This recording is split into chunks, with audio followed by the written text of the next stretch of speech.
Strategy for buses. They buy a new bus for the most expensive tourist runs, and then over time, as the bus deteriorates, it keeps getting dropped down to lesser and lesser levels. That bus that they're cleaning off the windshield for, they just had to push in order to get it started. The way they got it actually started was they got that bus that you see in between those two buses. It backed into it quite solidly, and then it pushed it, backed up, pushed it till it got started. And any way that works, that one was clever.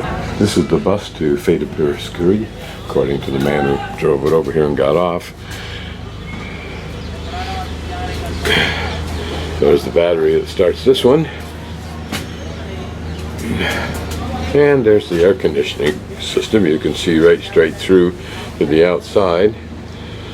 Apparently there used to be something bolted over here, probably seats. They're gone. And that's probably access to the engine. Look at the series of hinges that's been put on as the other ones got damaged. And no one has a clue what those bricks are for. They once held the battery, I'm guessing, but now they just leave it sitting on the floor. This really is an analogy or a metaphor for India. Who wonders what these jagged-edged hole was for? Once this was a new bus, probably in Delhi or someplace like that, until it wore out its welcome and they somehow popped for new ones.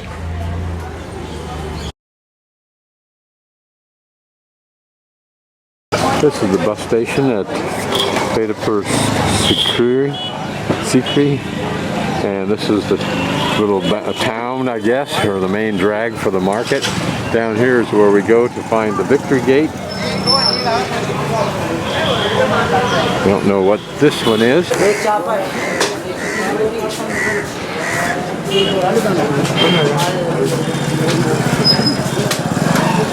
Close to where the villages are out here in the more rural areas, so get lots and lots of vegetables. These guys are so lucky, they just don't get eaten. What looks quaint to you on the video is, trust me, not. These are just animals that eat up crap and sweets, and they're displayed in nice cases. What kind of flies and so forth but on them in advance, one never knows.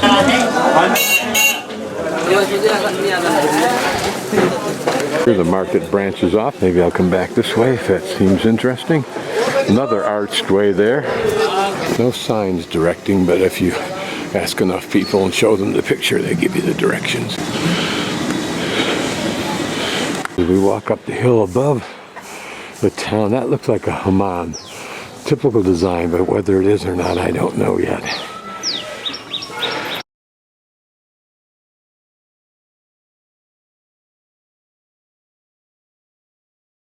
So this colossal edifice that we can just begin to make out in the fog is Akbar's gate. Victory Gate, in fact. This is what it looks like when the sun's out, and when it was probably in better condition. In the fog we can make out some of the dimension.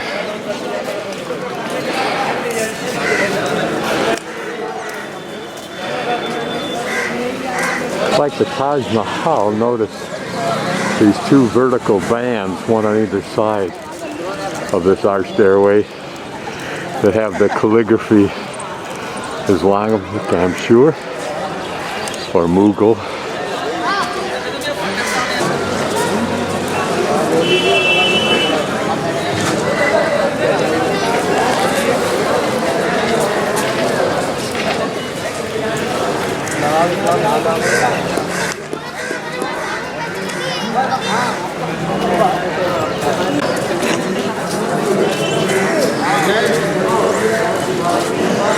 This is right on the right side of what we just looked at.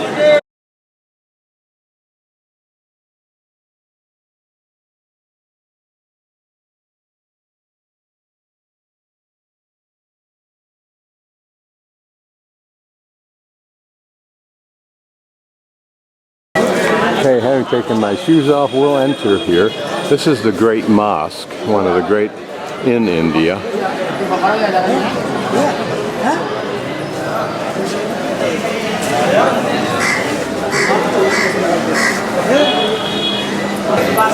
Here's a motif and design we've seen before. This door is interesting. It's wood with metal and the rivets and then the horseshoes, which is probably more a tradition than anything else. Pointed out to me how this is the lucky horseshoe when it's up like that, and that's the unlucky horseshoe down below. Now we're inside of this huge gate complex. Now notice that this is a gate in part of the main wall of the fortress, all red sandstone. Notice an absence of the remarkable calligraphy and carving that we saw at Shah Jahan's Red Fort in Agra yesterday, because this is Akbar's, and he was the great leader, period, but before Shah Jahan.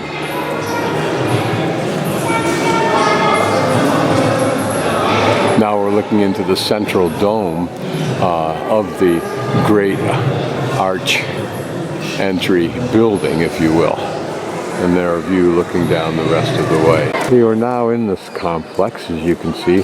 Notice all the little cupolas that surround the perimeter. It's quite large, although we can't see it here through the fog. Now what we're approaching with this water feature here, which looks like it might have been very pretty, and still is, I suppose, particularly when this fountain is going, is the main mosque. And we cannot take pictures inside, but I think we can take pictures out here, okay. The irony is here he suggests, or tells me, that I need to walk counterclockwise, whereas in the Buddha shrines you walk clockwise around any kind of a stupa or anything like that.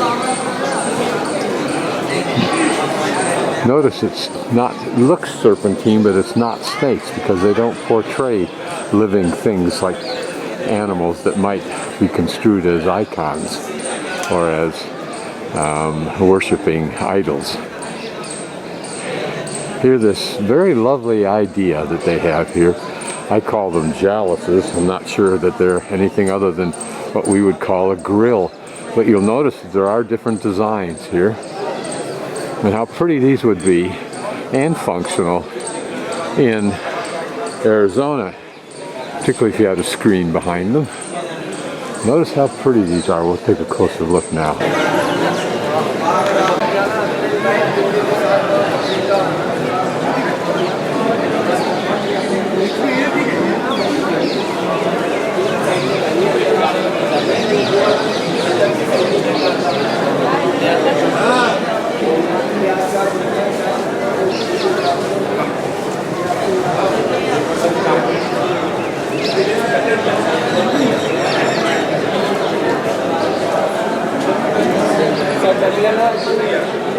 Imagine the effort carving that.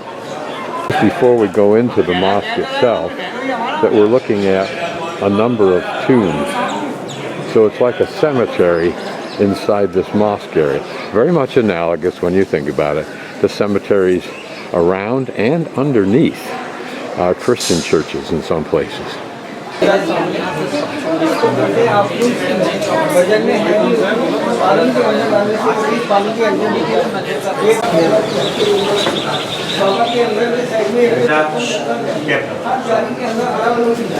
Clear fading are some of the earlier pictures.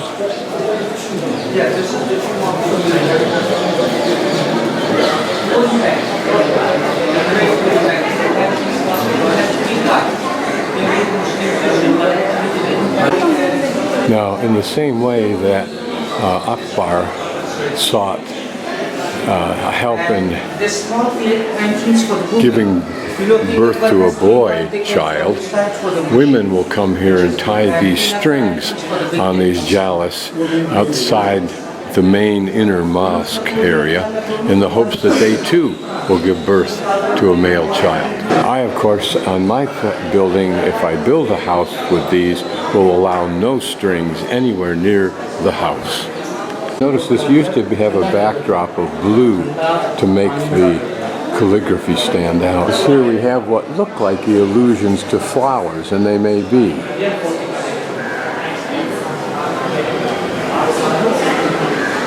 And here on the left side of the doorway entering the inner part of the mosque are 3 more paintings, and I'll look at each one. Looks like a still life of flowers. They all look like still lifes of flowers. It says no pictures, but everybody is, so I am.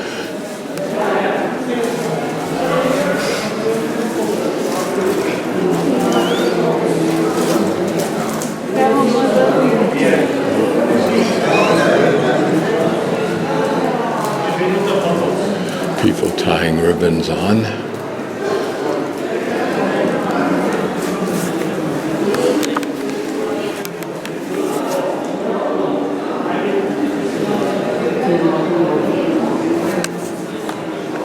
Through the center of that column runs a hollow area, and it allows water from the top of the mosque, which is now holy water, to come out this exit, drop into that hole, and now it can be used elsewhere as holy water. Interesting, I'm standing underneath that dome in the main gate as you enter, and different icons that are carved in. Now they could be carved in for any reason, any time since this was built, so who knows. And here's another one here. Could just be graffiti. Okay, obviously the gods are impressed by my presence here and have allowed the sun to come out long enough for me to give you an idea of how big this complex is. And now we'll enter throughout that gate, and pay 500 rupees and go visit the rest of this complex.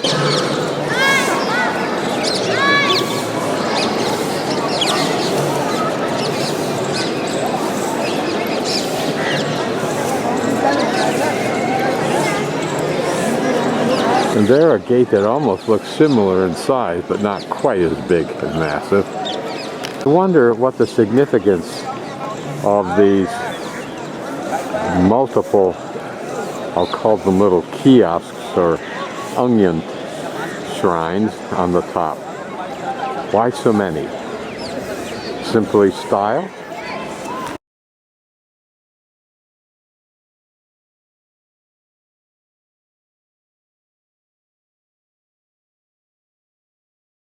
Here, as is much closer to the mosque, we saw these graves, this being some kind of a cemetery. And then directly beneath my feet almost is still another. And I wonder if these are recent, some, or if they date from the time of Akbar. Whether their location has any significance. You can see more similar types of graves out in this plaza itself. What's interesting is the simplicity of design here in Akbar's time, certainly versus Shah Jahan. I'm just guessing, but I think in art generally, a style begins with something somewhat simple and then becomes embellished and complex and expanded in aesthetic scope, if you will.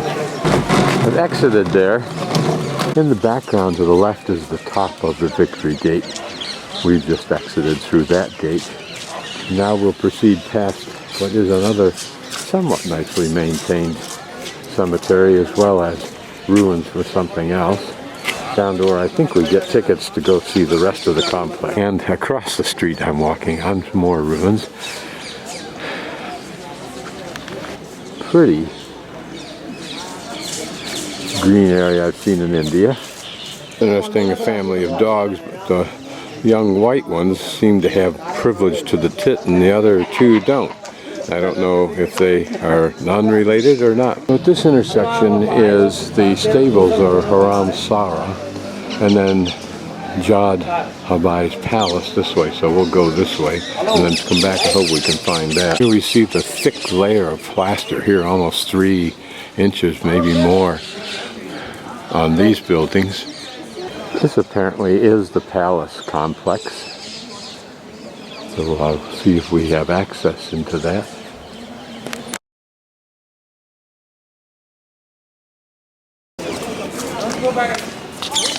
It's an austere, plain facade.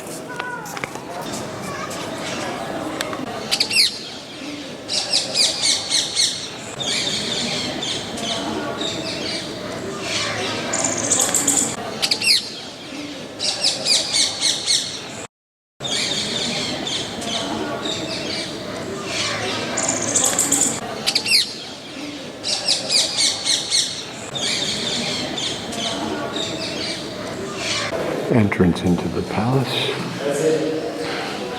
Again, simple, straightforward design. We enter into the main courtyard, or chalk.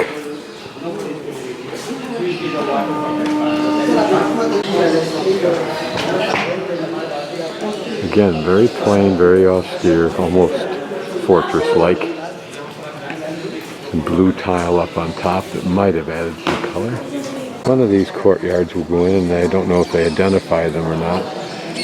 Actually is named Pachisi, and is named for a game board, which presumably is in the center. A rather imposing entry part of the structure that we just came through. But compare this simplicity with Shahjahan's Red Fort in Agra, or Agra Fort. Interesting that inside of this structure on one of the sides, and all four sides have some similar kind of structure, are these balconies, giving access obviously to rooms up above. Standard detail over almost all the doors in this courtyard. Again, the simplicity of design for holding the structure of buttresses, and the design of the buttresses themselves being relatively simple. Somewhat like the Havelis, there are four doorways going off. Whether they lead just into rooms or elsewhere, I don't know. Like they continue to move throughout, so you could move all through the interiors here by going through these doors. They're a simple niche frame with these sconces on the right-hand and left-hand side to hold probably statues or offerings of incense, etc. If we look above the niches, we can see what remains of heavily weathered carved stone, as well as panels that probably were painted. On this side, opposite the entry side, it's a little bit more embellished with this area down in here. More embellished room with these niches, very embellished, and a great profusion of these columns. The DS like this, you can assume that this was probably an audience room of some sort. This is a separate room through one of these exterior doors. I'm guessing it might have been a shrine, but I have no clue. Oftentimes my guesses would be analogous to someone several hundred years from now looking in one of our homes and declaring that the closet was used for really scientific communication with extraterrestrial beings.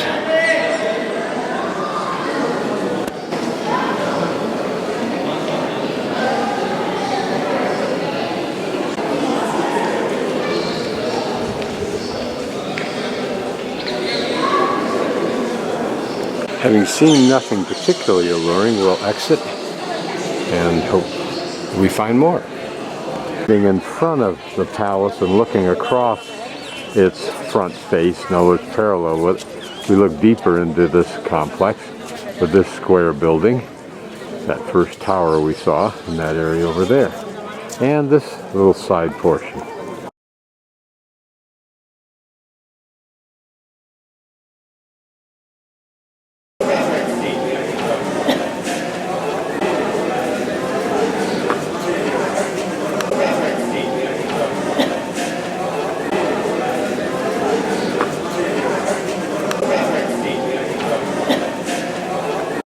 Mildly interesting thing about this kitchen building is its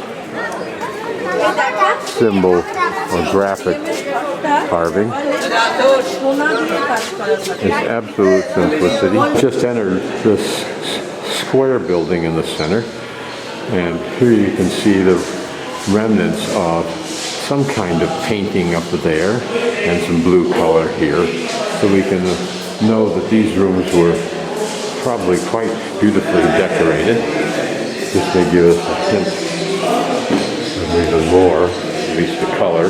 But once inside this building, looking to the left, we see at least some more interesting buildings, and who knows what sites. This is interesting. There's some color left. So blue is a dominant color. And that may be why so many cities that I've been in, little towns, and houses everywhere are blue. Before we go down there, we'll explore this area to the right. Since this interpretive sign is near this square building that we just were in, I'll assume it's related to it.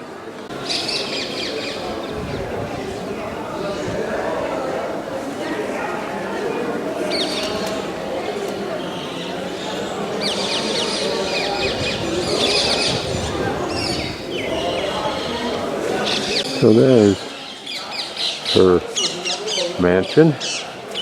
I pan around to a very pretty area, this garden area.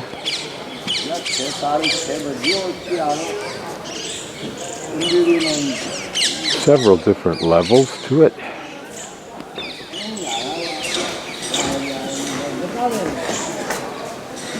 And down there is the area we have yet to pursue, just to orientate you.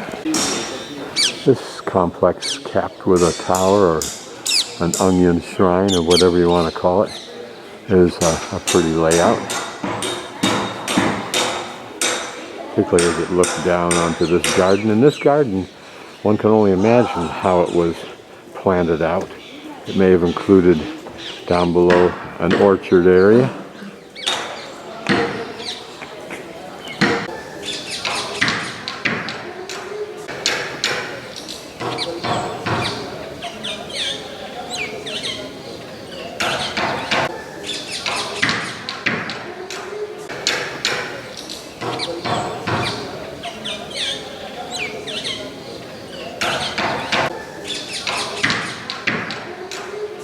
The bad deer that we read about just now refers to this structure.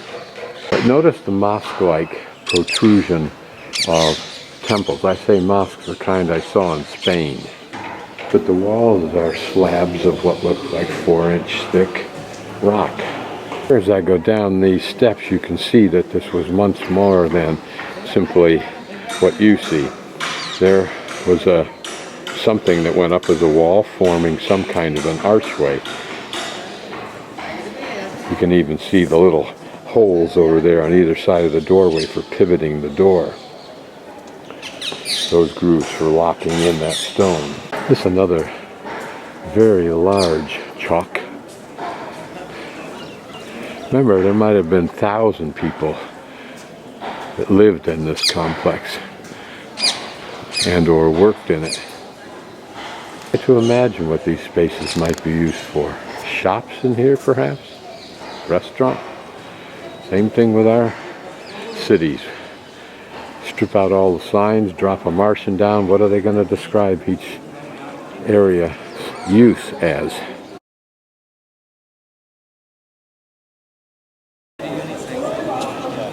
Here we see the game that we're talking about. So this is Pachisi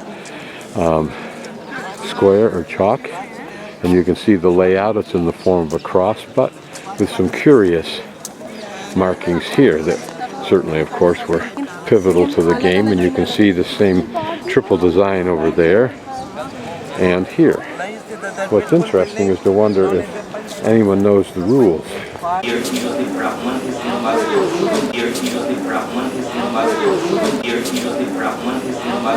It's possible that the astrologer sat underneath this kiosk and that inside here was the treasury. It's like a wide U-shaped building, of which we're in one of the narrow sides. Exactly how this building was used as a treasury, its design does not give any inherent indication to me. May indicate is that these rooms were very tightly controlled and secured, so that there was very little need to be going inside of the rooms per se. The corridors were then what was used in this building. These holes we understand for pivoting whatever door might have been here, but what was that hole for? And were these more than just iconic niches? I would think that's what they were, because they're outside those big rooms, so they would not appear to have any security value. There were supposedly hidden stones in the corner that acted like safes, but I've yet to see one. Theoretically, one was open. Now this may be it. Aha, that might be it. So these niches might have held these secret stone accesses. See it here. Notice on this side we see one, and we see the original stone in place here. Assume that's Blind Man's Bluff.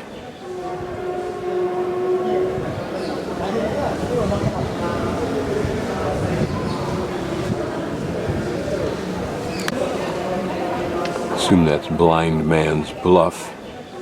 So these designs apparently depicting serpent monsters.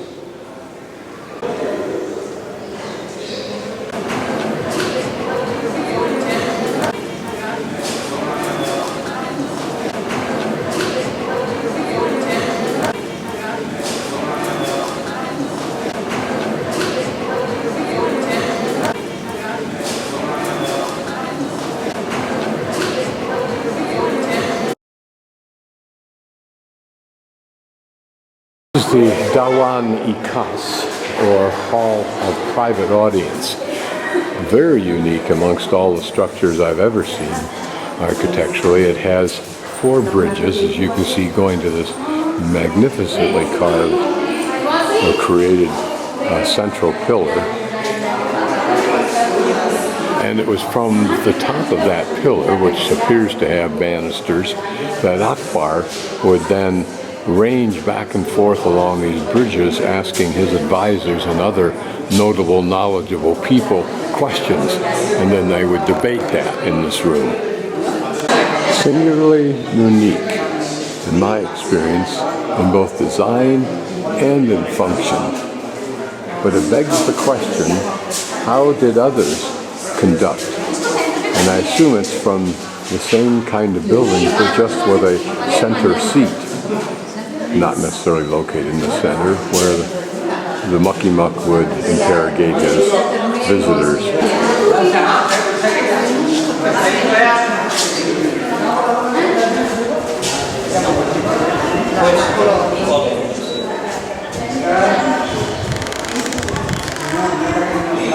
Just orientate, the area I said earlier on we were going to walk to, which is over where those trees are, we're a long ways from getting there. We're going through this large complex first as I pan around those buildings we just saw, and now we'll walk through there to see what can be seen. So we walk into still another pretty garden area. In fact, a massive garden area. One wonders what its purpose was. And there's an interpretive sign, so we'll find out. Apparently referring to this building here as the Hall of Public Audience.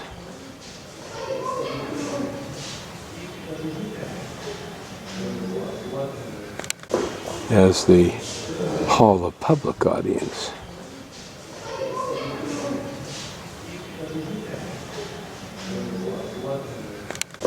As the Hall of Public Audience. And a very pretty building on the outside, particularly in light of the simple architecture we've seen so far. Back inside this original large courtyard where Akbar's private audience building was, and this is the backside of the public audience building. Here how you have a system for distributing water throughout what were probably far more interesting gardens than simply these pretty grassed areas. How cleverly designed it was so that water would build up to a certain level and then continue to flow in whatever direction it was flowing. As I walk along here, I'm looking for evidence of where the water would have drained out of these canals into the garden area. I see no place that the water came in or where it exited. There's enough mud in the bottom here that it doesn't show itself. A few butterflies I've seen in India.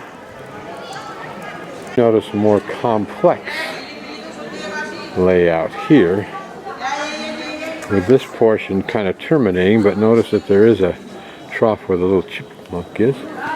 So I wonder if somehow this building was a reservoir. Up here also a shallower trough, but it may have been filled in with plaster over time. But here we can see what looks to be a hole underneath that lintel, for lack of a better term.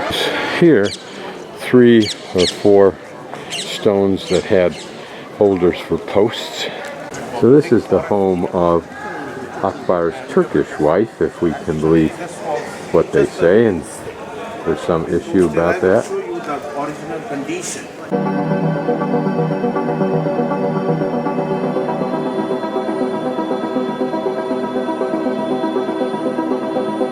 It's a very simple graphics, like the column, full column at the corner, and the chevrons in the center, versus the detail right in here, which seems to suggest flowers.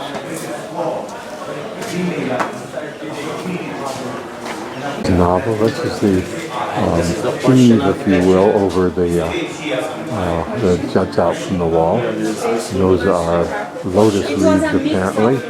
And then on the columns here, this column reflecting lemons, this one reflecting pomegranates. All religion, Hindu, Muslim.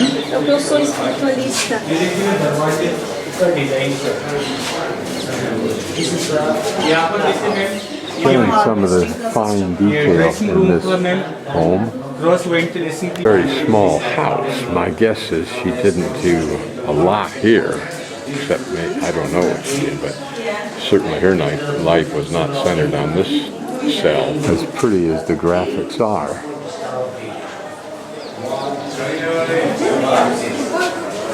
she would have had a broader life than this, I suspect. So it's beautifully executed, for sure. Probably the prettiest and fully carved out, executed structure that we've seen so far, and very womanly with these fruits as the motif. Around the perimeter appear to be holes in these stones for holding posts. Who knows what that was for? Could there have been another balcony or awning further out from here? Some very pretty carved panels that have birds and so forth, or animals in them. Here it just looks like a forest scene. And the ceiling is nicely done as opposed to just those flat rocks that we saw. Notice the dainty little whatever they are hanging down along the edge. This wall design, a very simple one, and yet could it simply be a very elegant form of bookshelf? The home is surrounded on 2 sides by these long covered corridors. Again, the extension out along this terrazzo plaza of those round stones with holes in them. I wonder what that was for. Really, this garden area here, and it may include, I don't know, all of that area down there to that corner, was considered the ladies' garden. It's called the ornamental pool, and musicians would be on the platform. Akbar would view from his private quarters. Can't be sure where that is, perhaps over here. It's interesting, it looks like it once was a giant vessel for holding something. This structure designed to preserve in situ the remains of it.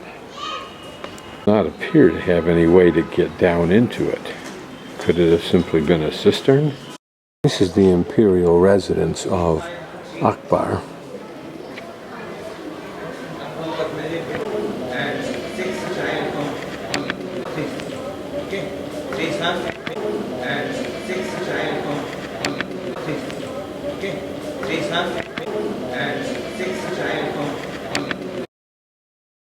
from up here that Akbar could view the musicians and see his Turkish wife's home. Such commonplace, trite things such as his waving to her occurred.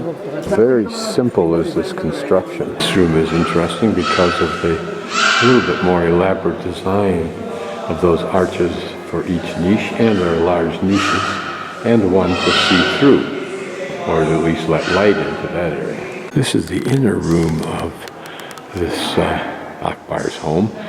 One wonders at what this platform's function was, and this unique pillar. We'll look really closely at it. If I knew my fruits better, I could identify these fruits. But why only one column like this? Looks like grapes.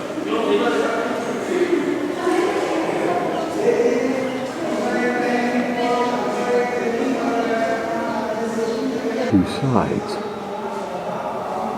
Could the floor have been littered with beautiful carpets? The jalas-like things for air movement just wants a toilet or a cistern. It's simply filled with water for its beauty. Pretty little walkway. I think Akbar must be rolling in his grave to think of all these peons like me roaming about his intimate private quarters.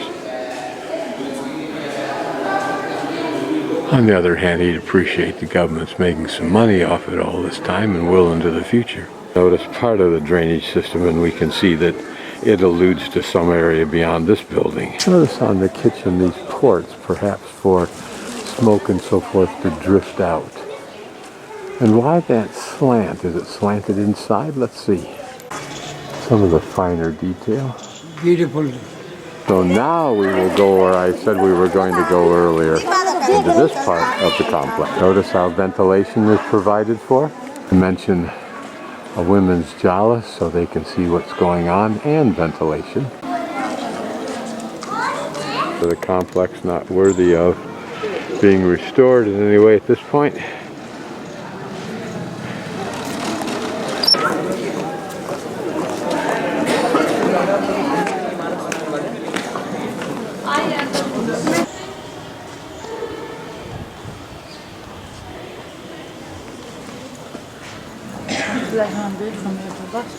There's a little bit of trim on the outside of those eaves. Then the interior eave, a little bit of scalloping and some design.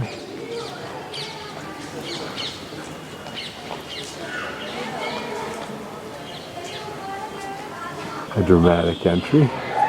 Dramatic in the sense of lots of carving and detail.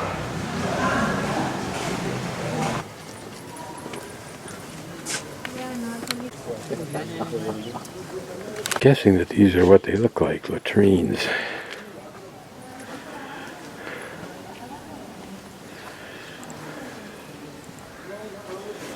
There's the wall over there, but there were many buildings strewn throughout this landscape, as is normally the case. There are two domed rooms. I doubt we can go upstairs to look at those. Beautifully carved rooms. Particularly with what I hope would have been profusion of richly colored carpets.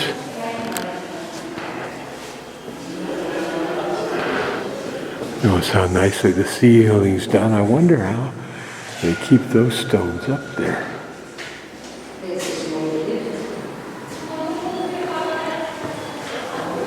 I also wonder what this building is.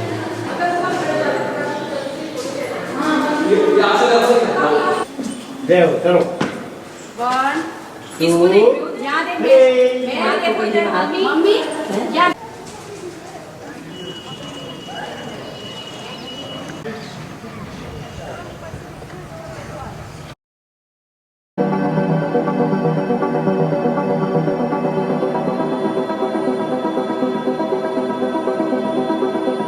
Suggesting these stone rings might have been for anchoring the cushions.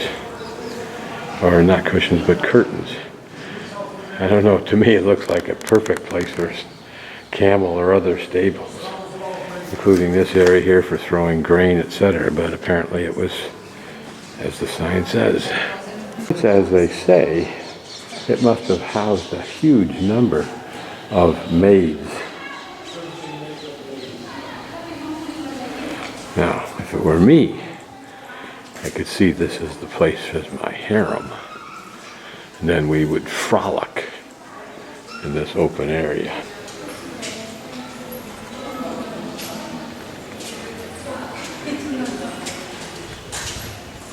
On a step up level is this large area.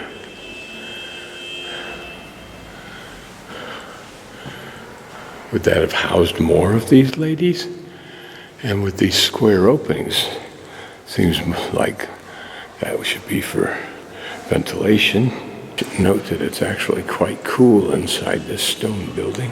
There were slots here for stones that would have partitioned off this area to some degree. They might have not gone all the way to the ceiling, but perhaps at a distance. And there you can see a faint outline where the vertical side of a stone might have been held. But if that what I said is true, why bother with the carving down below? Okay, so I think I am done. This road leads back to the entry. Listen to that bird song.